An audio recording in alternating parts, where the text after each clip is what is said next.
사랑하는 성도 여러분, 오늘 본문 속에 신령과 진정으로 예배드린다고 했는데, 신령과 진정으로 드려지는 예배는 과연 어떻게 드려지는 예배일까?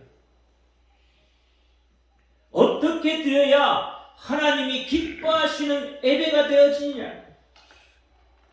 신령과 진정으로 드려지는 그 예배, 그것이 무엇이냐는 거예요. 어떤 마음으로, 어떤 자세로 예배를 드려야 그것이 신령과 진정으로 드려지는 예배가 되느냐 이 말이죠. 하나님은 영적인 제사, 말씀에 기초한 예배를 기뻐 받으십니다. 인간의 생각과 인간의 뜻에 기초하여서 형식적이고 의례적으로 그저 습관적으로 드려지는 성실성이 없는 예배는 하나님이 기뻐하지 않아요. 오히려 그러한 예배는 하나님 보시기에 가증스러운 일이 되고 마는 거예요. 예수님도 그렇게 말씀하셨잖아요. 바리새인과 사두개인들을 통해서, 사두개인들을 향해서 이 독사의 새끼들아 그랬어요. 회칠한 누가가 그랬어요. 어마어마한 저주를 퍼부었어요. 왜냐하면 그들의 예배는 바로 형식적인 예배였기 때문에, 그들의 예배는 자신의 마음이 담겨있지 않는 예배였기 때문에 예수님께서 그렇게 저주를 퍼부었습니다. 그럼 반대로 여러분, 하나님의 예배를 통해서 신령과 진정으로 드려지는 예배라는 것은 바로 내가 온 마음과 온 정성을 다해서 오직 하나님께 집중하는 예배, 예수 그리스도께 집중하는 예배, 성령님의 임재에 집중하는 예배, 그 예배가 진정한 예배라는 거예요. 그 예배 속에서 하나님이 감추어 놓으신 비밀들을 캐내어가는 것, 이것이 신령과 진정으로 드려지는 예배입니다. 예수 그리스도에 대해서 더 깊이 알아가는 것, 예수 그리스도를 통해서 주어진 구원의 기쁨과 은혜이라는 평안입니다. 그래서 요한복음 14장에 내가 주는 평안은 세상이 주는 평안 같지 않다고 했잖아요. 다르다고 한 거예요. 그러니까 예배드리면서 이러한 기쁨과 평안이 내 속에 차고 넘쳐날 때에, 그때야 비로소 뭐요? 신령과 진정으로 드려지는 예배예요.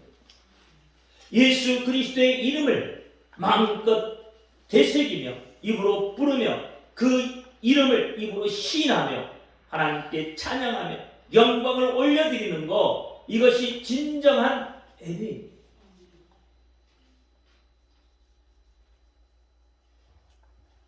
그러므로 세상 속에서 인생의 방향, 목적을 찾아간다는 것은 있을 수가 없어요. 인생의 방향, 목적을 세상은 찾을 수가 없습니다. 그래서 이들은 인생은 어디서 오며 어디로 가는지 알지 못한다고 말합니다. 그렇게 그들이 찾고 애를 썼지만 결국은 알지 못한다는 겁니다.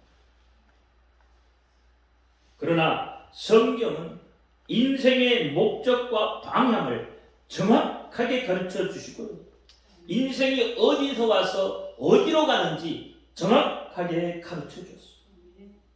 또 어떤 비밀들을 감춰 놓으시고 우리 스스로 그 비밀들을 캐내어 가기를 바라고 계신다는 겁니다.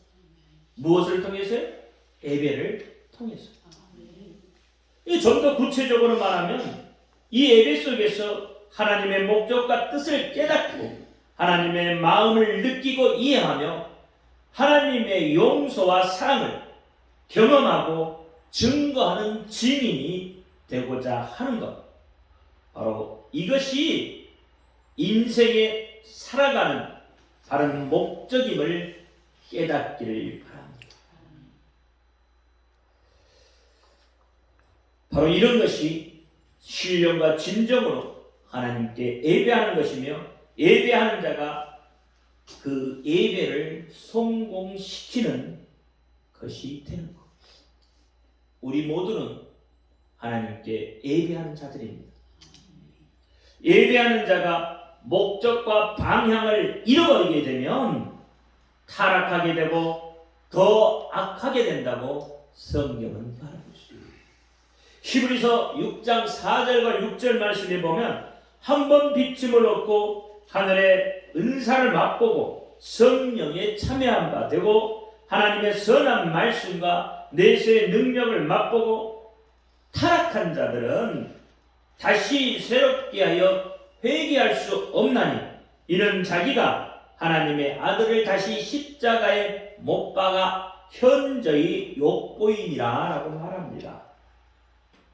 그러니까 하늘의 신령한 은사를 맛보고 성령의 능력도 체험했고 하나님의 말씀과 내세의 능력도 체험했던 사람들이 왜 타락을 해요? 예배에 실패하기 때문입니다. 예배에 실패하게 되면 다시는 회개할 수가 없다. 왜냐하면 다시 예수 그리스도를 십자가에 못 박는 것이 되기 때문에. 그러니까 이런 것들을 통해서 여러분 타락을 하면, 무엇 때문에 타락을 할까요? 재물에 눈이 멀고 명예에 눈이 멀면 타락을 할 수밖에 없어요. 그것이 예배에 실패하는 거예요. 그래서 바리새인과 사두개인들이 예수 그리스도를 십자가에 못 박는 것입니다. 예배를 실패하면 하나님의 뜻을 알 수 없기 때문에, 하나님의 목적하심을 알 수 없기 때문에, 하나님의 용서와 사랑을 알 수 없기 때문에 자기 마음대로, 그래서 어떻게 해요? 십자가에 못 박아버린다는 거예요. 그러니까 더 악랄해지는 거죠. 요한계시록 16장 10절과 11절에도 또 다섯째가 그 대접을 짐승의 보좌에 쏟으니 그 나라가 곧 어두워지며 사람들이 아파서 자기 해를 깨물고 아픈 것과 종기를 인하여 하늘의 하나님을 예방하고 저희 행위를 회개치 아니한다 그랬어요. 무엇 때문에? 아픈 것과 종기로 인해서. 그러면 여러분, 아픈 것과 종기는 오늘날 우리가 보면 무엇일까요? 아픈 것은 뭐예요? 코로나19. 두렵고 떨리잖아요. 그래서 코로나19로 인해서 두려워서, 아파서.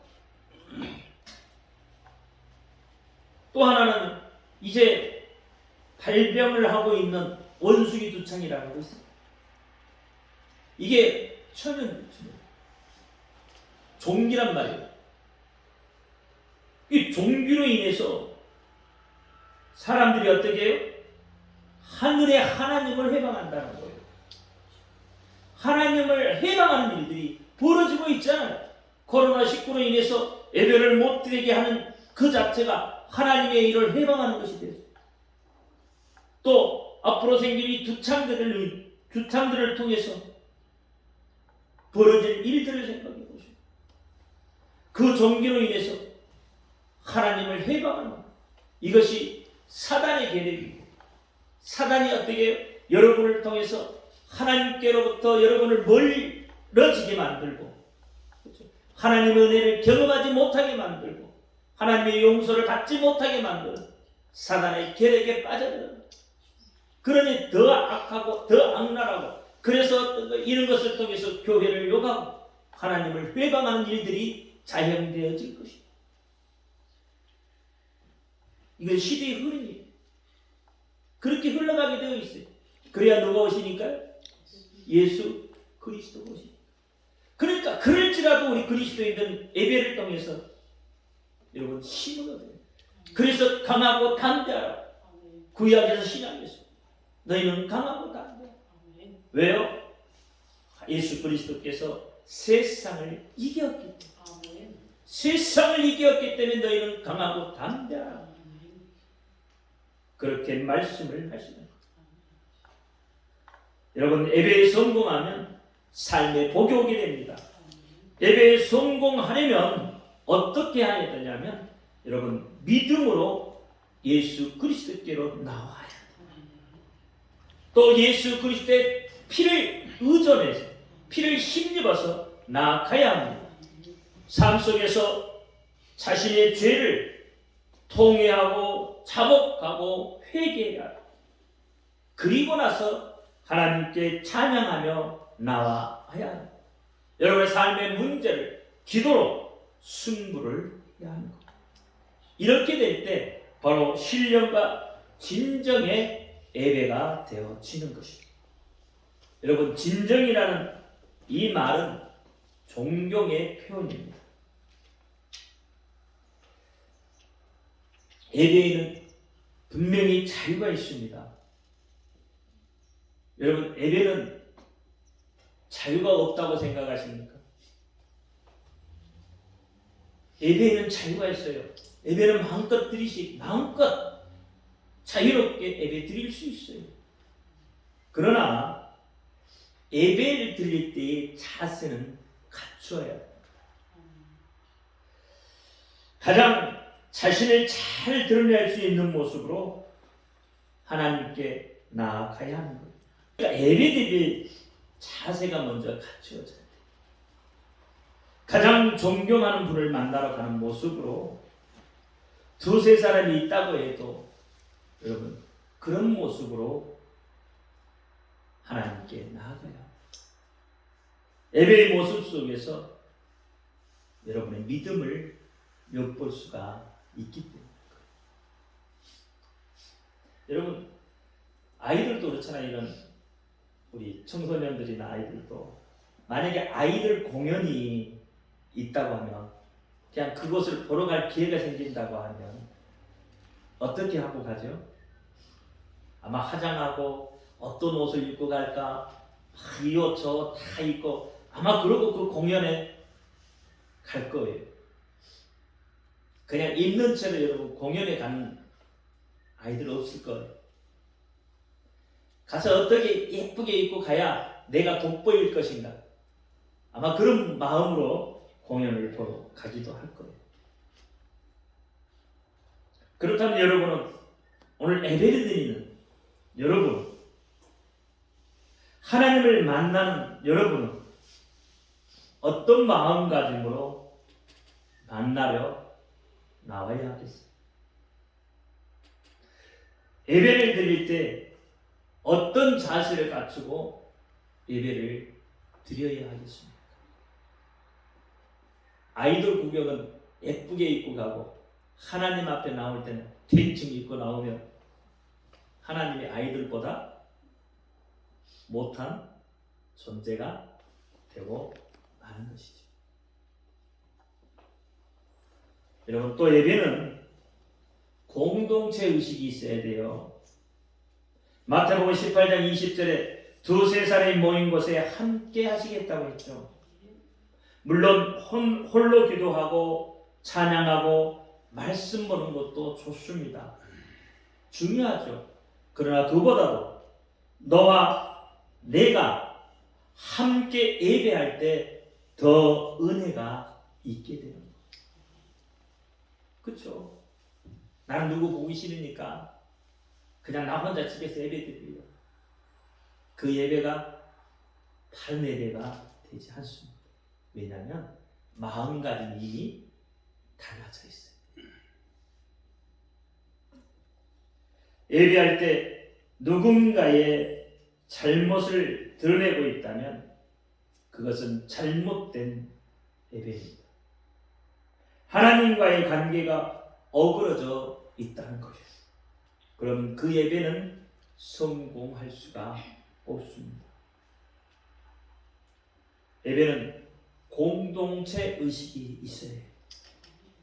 하나님께서 신령과 진정으로 예배하는 자들을 찾으시는 까닭은 바로 하나님 나라의 새로운 공동체가 이루기를 위해서인 거예요. 예수 그리스도를 믿는 믿음 안에서 세워진 공동체를 성령 안에서 하나 되어서 세상 끝까지 하나님 나라의 복음을 전해 주라는데 여러분 하나님의 뜻이 있는 거예요. 예배는 그래서 공동체입니다. 예배는 공동체예요. 예배에 성공하려면 여러분 어떤 축복이 따라오겠습니까?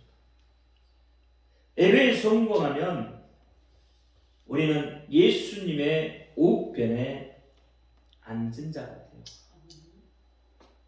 예수님은 어디에 계시죠 지금? 하나님의 우편에 계시잖아요. 부활 승리하셔서 하나님 우편에 앉아 계십니다. 그러면 우리 지체들 하나님의 우편에 앉는 그런 축복을 누릴 수 있는 거예요. 왜냐하면 우리는 누구예요? 여러분 누구세요? 어떤 존재예요? 하나님의 아들 예수 그리스도의 형제. 그러니까 같은 바늘에 앉는 거예요. 예수님 우리를 형제라고 했잖아요. 친구라고 형제라 하셨잖아요. 그러니까 우리는 예수님을 떠나서는 존재할 수 없는 존재죠.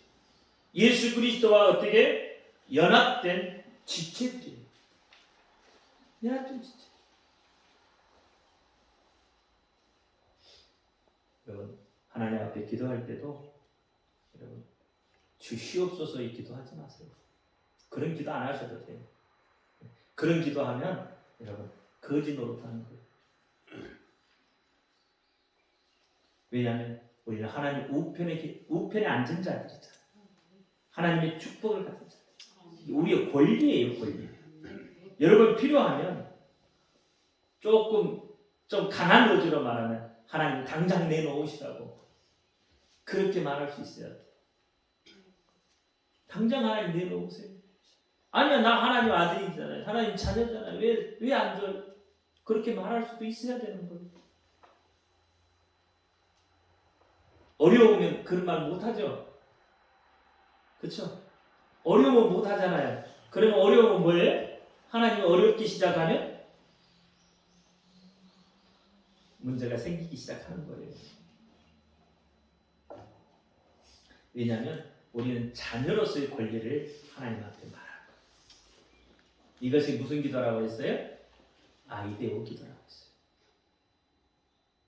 프로시키 기도 말고 달라는 기도 말고요. 아이데오 기도하시는 거예요. 그만한 믿음이 있으면 하나님께서는 마음껏 주셔요. 풍성히 주셔요. 차고 넘치도록 그렇게 부어 주신단 말이에요. 내가 그만한 믿음이 안 되니까 하나님이 어려우니까 달라고 하는 거예요. 그냥 하나님 주세요 하는 거예요. 여러분 마귀의 관세가 결단코 우리를 해치지 못합니다. 믿지 못하면 마귀의 종로로 타게 되는 거예요. 고통하고 가난하고 병들고 죽게 되는 겁니다. 예배를 통해서 하나님의 나라에 대한 새로운 그런 공동체의 관심을 가지고 서로 권면하고 사랑하고 이해하며 회개하고 찬양하며 기도하며 여러분 세상으로부터 오는 유혹을 마귀의 유혹을 이겨내시기를 바랍니다.